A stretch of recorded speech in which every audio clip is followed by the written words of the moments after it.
Hi, my name's Emma, and I'm a huge book nerd.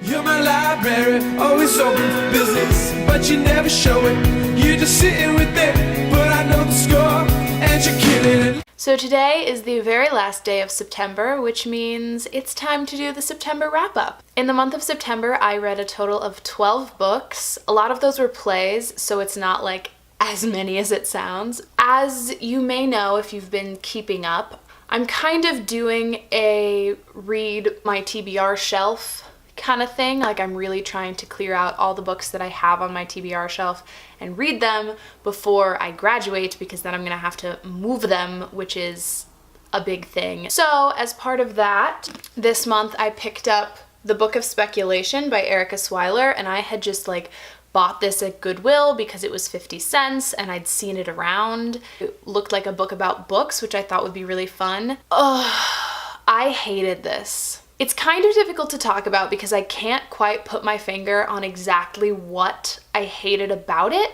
Like, the writing wasn't bad.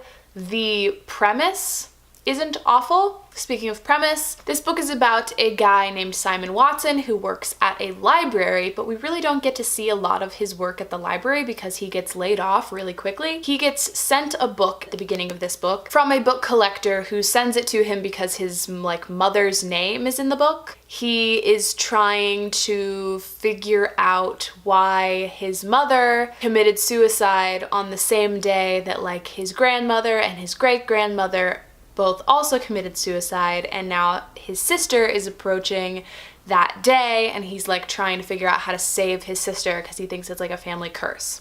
So that's the modern day thing, and then it switches back and forth between that and I think it's his great-grandmother that we're following, sort of, and a circus, because she is a mermaid because she can hold her breath for 10 minutes. The idea I don't hate, it sounds interesting, but the execution, I was just so bored. I did not care. And you would think that I would care about him trying to save his sister's life, but I didn't care. I can't even explain why, because this is exactly the kind of thing that I would find really interesting. It almost felt like it was trying to be The Night Circus, but was failing miserably. Anyways, I DNF'd this at 270 pages, and it's a 350 page book. So I read most of it, and then at one point I came to the realization, why am I reading this? I hate this, and so I put it down.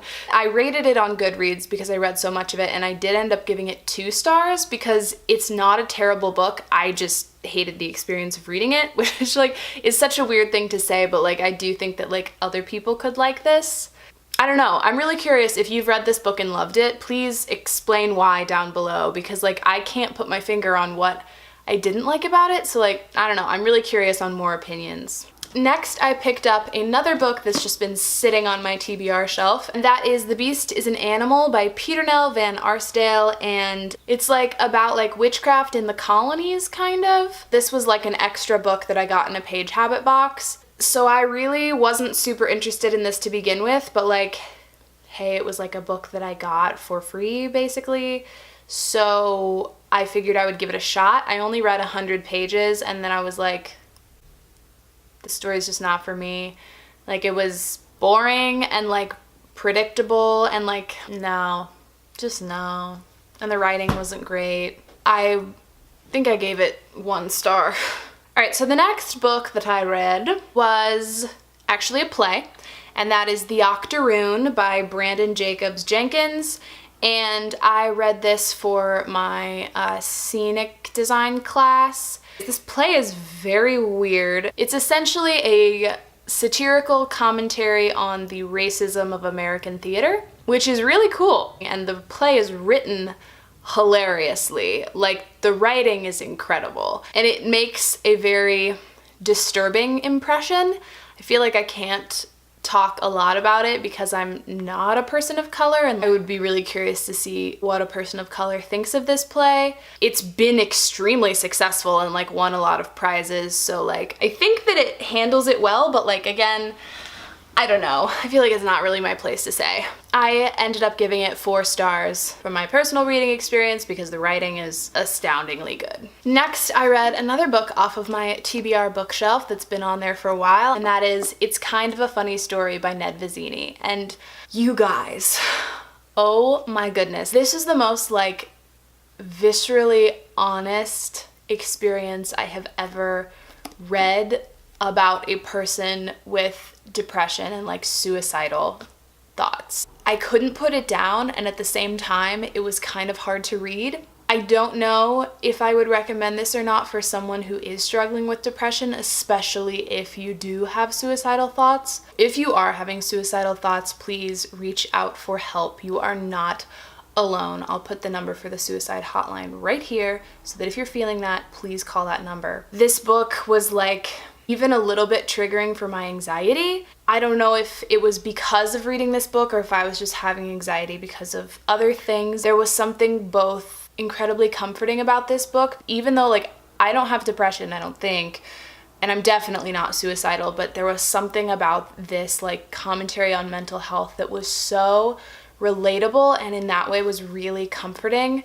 And then at the same time, it was really hard to read because I knew going into this that this author, Ned Vizzini, committed suicide something like 6 years after he wrote this book. So the book itself is so hopeful, and then it's just absolutely devastatingly heartbreaking that Ned Vizzini is no longer with us. Synopsis of this book is about a boy who has just started high school, so he's like 15 years old, and high school sends him into a spiral of depression. And so one night he calls the suicide hotline and he admits himself to the hospital, and he gets put in the psychiatric ward, in the adult psychiatric ward, because the youth ward is like under construction, and he stays there for 5 days. And Ned Vizzini wrote this book right after he got out of a 5-day stay in a mental hospital, and the experience is so honest and incredible, and just like, this book is so good, and if it will not be triggering to you,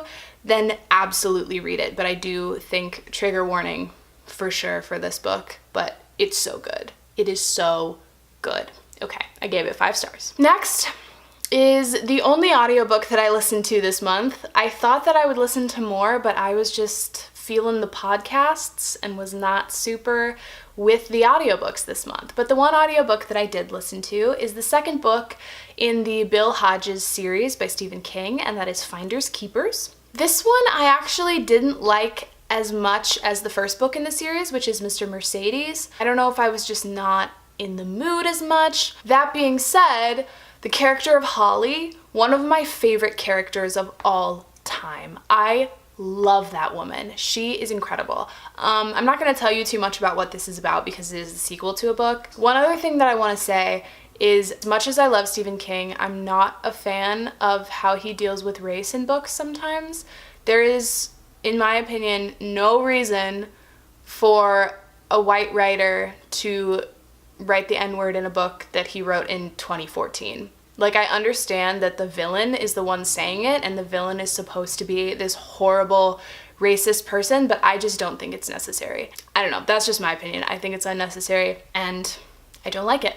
So that's enough of that. I gave that book 4 stars because it was still really good, but it wasn't as good as the first one. I am going to continue on to the third one because I love Stephen King's writing, but I'm a little like more skeptical now. So stay tuned for that, possibly next month. The next book that I read, I got my hands on a Kindle version of this book for free because Amazon was like, hey, have a free $10 Kindle gift card. And I was like, okay. I got a book that has been on my Goodreads TBR for over 2 years, which is like when I first started my Goodreads. Because it's been on the list for so long, I couldn't delete it without reading it. Like, I had to give it a chance. And that book is The Memory Box by Eva Lesko Natiello. Oh, so this book is a mystery thriller about a woman who's basically like a housewife in like a rich neighborhood where all the moms are super like gossipy, and they start doing this thing where they look each other up on Google. Our main character looks herself up on Google using her maiden name, and she uncovers something dark. The synopsis did kind of hook me, but I did not think it was well executed at all. Like, I basically hate-read this book. I was halfway through and I was like, I hate this, why am I still reading it? And I was like, I have to know how it ends. I want to be able to give a full review of this because, like, it's not just that it's not for me, like, I think it's a terrible book. Let's get into it, shall we? So first of all, the writing in this book. I understand that I'm not supposed to be the biggest fan of this protagonist, but she was just so incredibly unrealistic. Like, it didn't make sense. The story made no sense. And the twist ending is a really terrible attempt at explaining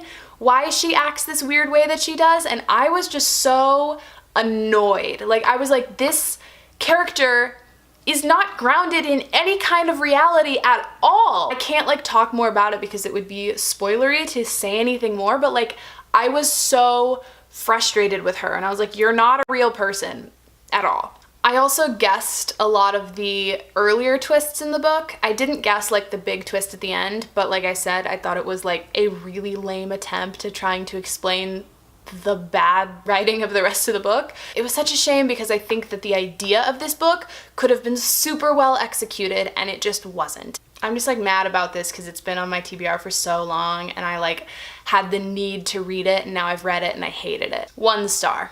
The next book that I read for my reading lit class, and that was We Have Always Lived in the Castle by Shirley Jackson.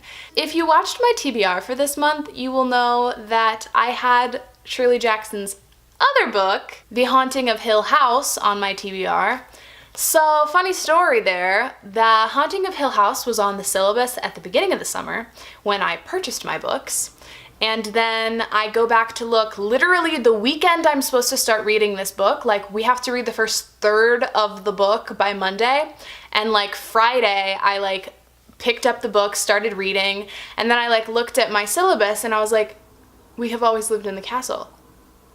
It's not The Haunting of Hill House. And I panicked, ordered this book on Amazon, 2-day shipping. It arrived on Saturday and I read the first third of it for Monday, which thank God I am a reader, otherwise that would have been a nightmare. So now I have both her books, which is fine because I do plan to read The Haunting of Hill House in October, which you'll see in my next video. This book was lovely. I really liked it. It's very spooky and perfect for Halloween. Like, totally add this to your October TBR. The way Shirley Jackson creates atmosphere is just astounding. I'm really excited to read The Haunting of Hill House because this was so good. It's like this weird mixture of like creepy and somehow heartwarming. It's basically about a girl named Maricat, and her full name's Mary Catherine, and she lives with her sister Constance in this house, and the villagers hate them. The rest of it is explained as you read, and I think it's best to go in knowing very little. I gave this 5 stars. Next, also for my reading lit class, I read The Weir by Conor McPherson, and this is a monologue play where essentially there are 5 characters who are in an Irish pub and they share ghost stories. Normally, I'm not a huge fan of monologue plays because they're just not very active, but this was a lot of fun to read, and also after talking about it more, I'm kind of a little more convinced that it's a really good play because I really love the idea of performing this in an actual Irish pub and having the 5 characters like at the bar and the audience is like sitting in the rest of the pub and like, ooh, like that would be really cool. I gave it 4 stars. It's very well written. It's very spooky. I'm writing an essay on it today, actually, so that'll be fun. I need a drink of water. Next, I read another play, and I actually got this play off the New Play Exchange, so it's not published yet, but I mean, I would say keep your eye open for this playwright, my friends. The play is called Break, and it's by Sarah Jean Acquardi. And basically it is about a group of middle school teachers trying to get through a particularly difficult school day. I was blown away. The opening monologue, I was like, whoa, and then the whole rest of the play, I was like completely engaged, couldn't stop reading, and the last monologue, I was just crying. Like, so good, so good. If your theater in your town happens to find this play and do it, let me know because I want to go see it because I was obsessed. I would describe it as a story about helping people and how incredibly inadequate we as human beings are at helping people. Sarah Jean, I am a big fan. Teach me your ways. So obviously I gave that 5 stars. So then next, for my Inquiries into Physical Sciences class, I read Cat's Cradle by Kurt Vonnegut. This was really interesting to read this in the context of this class, and I wonder if I would have enjoyed it more if I didn't have to read it in the context of this class, because we had to write a summary of every section that we read chapter by chapter. And these chapters are all a page or 2 pages long, so every page or 2 pages I had to like stop and write a summary, and that was incredibly frustrating, and I hated that. But the book itself, I really enjoyed. This is the first Kurt Vonnegut that I have ever read. It's very disjointed and episodic, but also like everything is so important. Every single word is so carefully chosen, which I love. I don't want to say too much more about it, but basically it's about a guy who's writing a book about the day that the atom bomb was dropped. And then it goes off in crazy directions from there. It's very, very good. I gave it 4 stars, and I'm definitely interested in reading more Kurt Vonnegut after this. We're nearing the end, I swear. So next, I read By the Bog of Cats by Marina Carr. This was also for my reading lit class. This is a retelling of Medea in Ireland. I liked this. I think I liked The Weir better, which is interesting because this isn't a monologue play, but I just think that Medea works so well in the time period because like her violence is, from a character standpoint, justified because she has no power as a woman in society in the time period.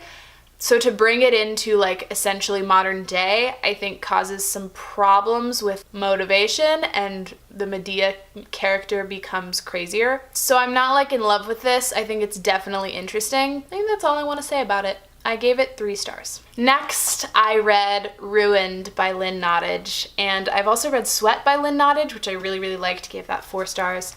And I've read some other things by her as well, but this is by far my favorite. This is about a bar/brothel in the Democratic Republic of Congo during the war. It follows women who have been raped and ruined by men on various sides of the war that's currently going on, and they basically now have to work in this brothel to have any chance at survival. This brothel becomes kind of a safe space for them. Even though they're sex workers, they're safer than they were out on the street and like less violated than they were out on the street. It's this like heartbreaking but also empowering look at the women in the Democratic Republic of Congo and their like strength and resilience, and it's just amazing. Like, it's so good. And that is all I will say about that. 5 stars. Go see it if you ever get a chance, or read it. And the last book that I have not quite finished, but I want to include it because I'm close to being done with it, is Lethal White by Robert Galbraith, aka J.K. Rowling. This is the 4th book in the Cormoran Strike series. It came out this month, and I immediately started reading it when it arrived because I pre-ordered it. Oh, it's so good. I'm currently 463 pages into it, and I'm loving it. I'm so attached to these characters now. I cannot wait until the next book in the series comes out, which like, who knows when that will be. Please, J.K. Rowling, make it soon. I can't totally give a wrap up on it yet because I still have about 200 pages left to read, but it's amazing.